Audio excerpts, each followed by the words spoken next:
L'approche en matière d'efficacité énergétique est aussi celle de l'efficacité économique. On doit raisonner en coût global, ce que l'on peut imaginer par une question simple. Si je dois dépenser 1 euro, où serait-il plus pertinent de le faire? Les réponses sont différentes selon l'environnement auquel on s'adresse. Les solutions apportées en milieu dense, comme dans les grands bâtiments tertiaires, ne sont pas transposables à d'autres contextes. Prenons par exemple la ville du Perret, en Yvelines, qui est caractérisée par sa surface de 13 km². Ces différents bâtiments communaux répartis sur le territoire sont autant de points de consommation distants.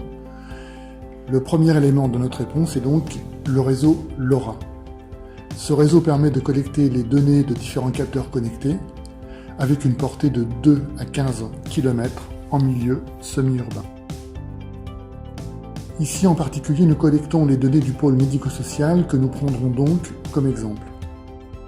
Il s'agit d'un bâtiment récent, équipé d'une chaufferie de petite puissance comme il en existe des milliers en France. Sa consommation annuelle est faible et ne permet pas un monitoring en règle de sa chaufferie. C'est pourquoi dans un premier temps, et pour un coût global de quelques centaines d'euros, un premier diagnostic est établi avec seulement 3 données fondamentales en chauffage. Les températures intérieures et extérieures, qui sont collectées pour calculer l'effort de chauffage à fournir. Cet effort de chauffage est corrélé à la consommation, ce qui permet d'en déduire l'efficacité de sa chaufferie.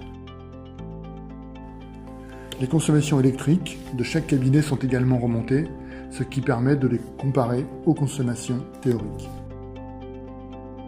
Ces informations sont interprétées par un outil de machine learning en mode expert qui permet de les traiter automatiquement.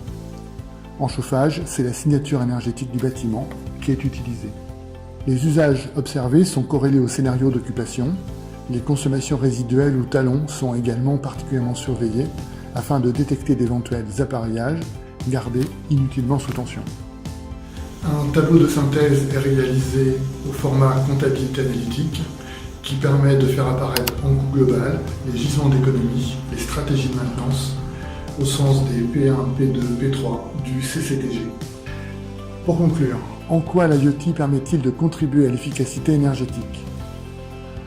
Au-delà d'un simple plan de comptage, les objets connectés contribuent à l'efficacité énergétique en permettant une collecte automatique des données fondamentales. Associés à un outil de machine learning, ils les rendent accessibles à tous, sachants, non sachants, gestionnaires comme usagers. Ils délivrent une information dynamique à l'attention de tous les acteurs pour un meilleur usage de leurs équipements, ce qui permet d'exploiter au mieux les installations à leur niveau technique du moment, au moindre coût et sans surenchère technologique.